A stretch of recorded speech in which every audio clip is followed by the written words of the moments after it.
According to the World Health Organization, traditional cookstove smoke is a major contributor to indoor air pollution in developing countries, causing approximately 4 million premature deaths annually and a wide range of illnesses. Nearly half of the people in the world still depend on the burning of biomass, that is wood, charcoal, crop residues, dung, and coal in rudimentary cookstoves or open fires to cook their food. People in developing countries, primarily women and children, are exposed to smoke with high concentrations of pollutants such as fine particles composed of toxic compounds. Health studies show that exposure to traditional cookstove smoke contributes to a wide range of illnesses such as pneumonia and low birth weight in children, lung cancer, blindness, and heart disease in adults, especially women who are disproportionately exposed in their homes.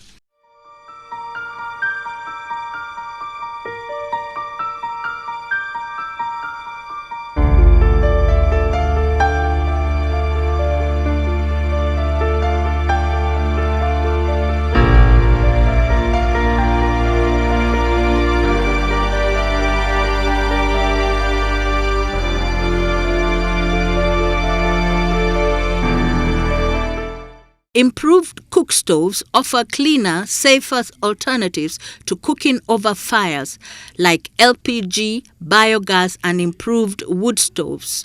A variety of barriers impede clean cookstove adoption, including stove designs that fail to meet the needs of rural women, limited financing options, equipment that is not user-friendly, and a market model that is not sustainable for rural women.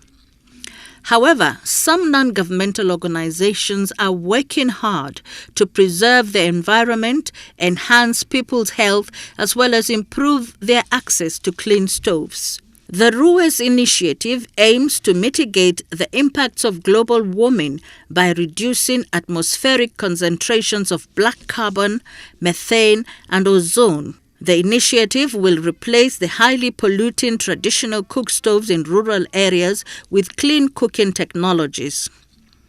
The RUES initiative employs innovative sensing technologies to measure the positive climate and health impacts that result from the reduction in black carbon. Marabaram is a project site for us where we are carrying out a test on a project we would like to deploy on a larger scale. What the project is about is called is the SCF project, which is sensor-enabled climate funding. What that means is that we are trying to mitigate the use of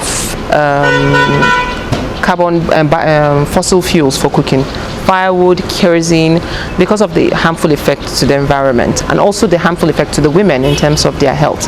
Now, to do this, we introduce the women to cleaner means of cooking, so renewable energy products, clean cook stoves, improved wood stoves, so something that they are used to but a more improved version that does not emit as much smoke, LPG, ethanol, biogel, those variety of stoves. Now, we also are working in collaboration with Next Leaf Analytics. It's an international based climate organization.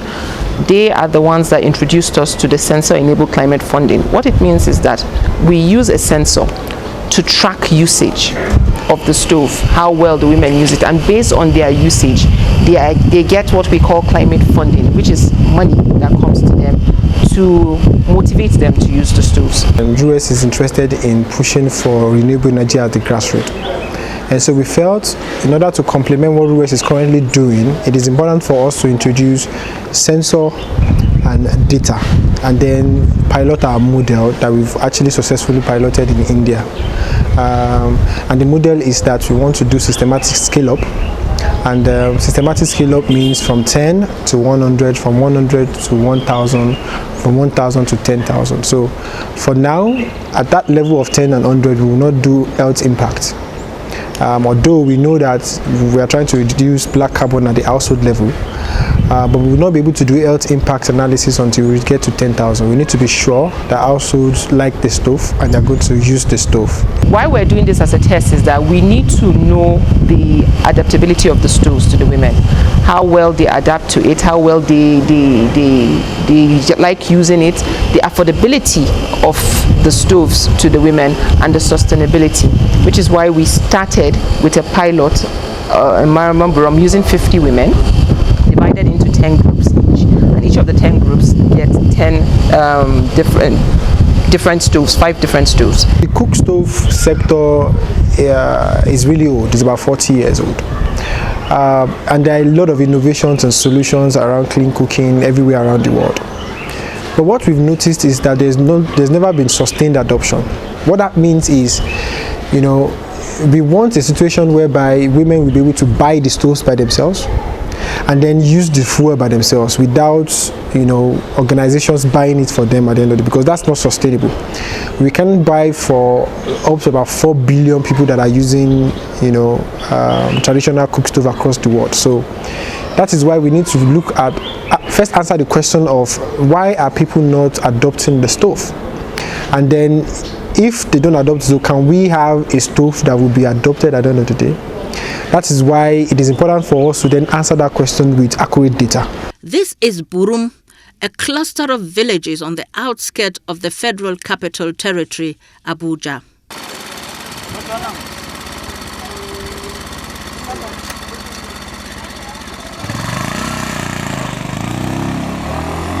Fifty of the women here are beneficiaries of the pilot Ruwes initiative.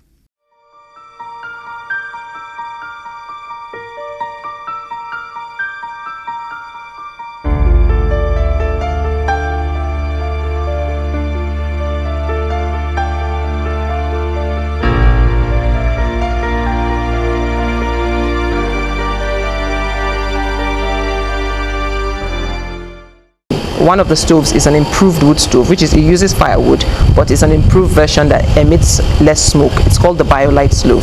Now, it's a thermal stove in that it uses thermal energy and heat energy to make the stove burn faster and reduce less energy. It also has, because of the thermal energy, the women can use it to charge their phones and also generates light that they can cook in the dark. Then we have another improved burn stove. It's also a wood stove, but not thermal energy. It's just an improved stove that emits less smoke. Then we have LPG, which is low propane gas that they use with the cylinders.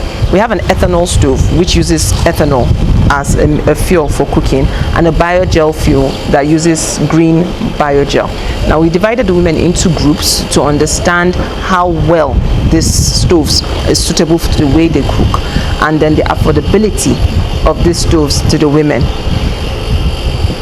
The essence of this is for 1 year to test the usage. How are they using the stove? Is it suitable for their means of cooking? Are they able to afford for the ones they need to do, the ethanol, the biogel, and the LPG they need to buy for? Are they able to afford it? To ensure sustainability and monitor usage, sensors are attached to the clean stoves through which real-time cooking is monitored and recorded. What we call the Trek device. This is what we call the Trek device. It's one of the things that we use for the project. So it is important for us to know the cooking activity of the household. And if you want to get it accurately, you need to use this to get it accurately. So we have a dashboard that data is being transmitted to, and we can see it on a real time on how the households are using the stove itself. Now, we use the data to do a lot of things. We use to make decisions around the stove to scale up or not to scale up. We use the data to calculate the incentives, which we call climate credits. Brewers themselves use the data to do follow-up visits to understand the household that is not using the stove and the one that is using the stove. And there's a weekly visit that Brewers does that they collect behavioral change data. So we use the sensor data to identify households that are using more of the improved cook stove or more of the traditional cook stove. Yeah.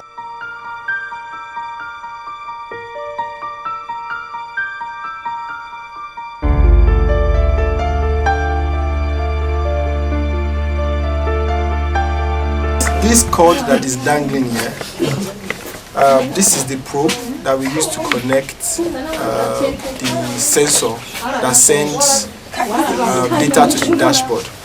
So yeah, because you could see that the one on the LPG is shorter, because we can actually connect the probe directly to the LPG, right? But this one is longer. That is why, you know, you have to hang it somewhere in the kitchen. So this is the probe for this one. If you see some other stoves, you will see the ones that are short, the ones that are long also. These sensors continuously upload cooking event data to NextLeaf's servers in real time. So this is the stove trace dashboard. As you heard, whenever the energy entrepreneurs and technicians, whenever they go to the field, so they go there and they collect the data using Bluetooth, and after they do that, so whenever they move to where there is network, internet, so automatically the information will be uploaded on the stove trace dashboard, so that we'll be able to view in real time what is happening per household. So we have information of participants using the improved cook stove and also the traditional cook stove. As you can see here, we have one of the participants, Aleri Timothy. We have for our 3SF, which means 3-stone fire, which is also the traditional cook stove. And we also have for our improved cook stove, which is bond stove. So we can see here, because according to the dashboard, it started April. We started receiving data in April. So we can see that the households started cooking. Some started cooking on the 29th, some on the 16th. So now we can see that some are in blue, some are in green. For those that are in green, it means they are cooking. And we can also see the number of times they cook per day. We can see 2 here, meaning that they cook twice per day. So once we click on it, we can know how many hours it took them to cook.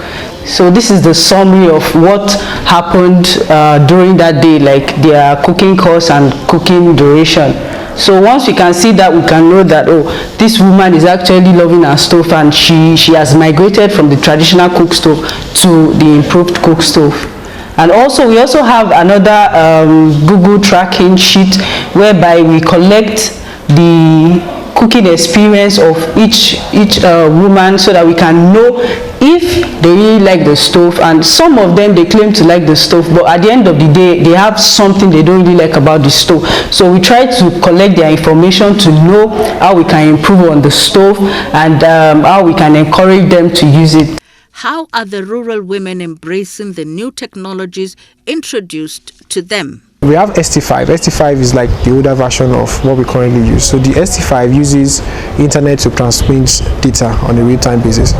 But we realized that over time, because this is Nigeria, there is no internet connectivity, so we lose a lot of data at that point. So we iterated on it and developed another version, which is a very smaller version. It's called ST Trek. So Trek uses Bluetooth. So once there is a phone with a Bluetooth that is closer to the household, it automatically collects data. So we don't need, internet. So what we did was we identified technicians on the field, and we trained them on how to download data using what we call Trek app. You just do a little bit of click, then you download your data. So you move towards where there is internet network, then it automatically, without doing anything from your phone, uploads to the dashboard.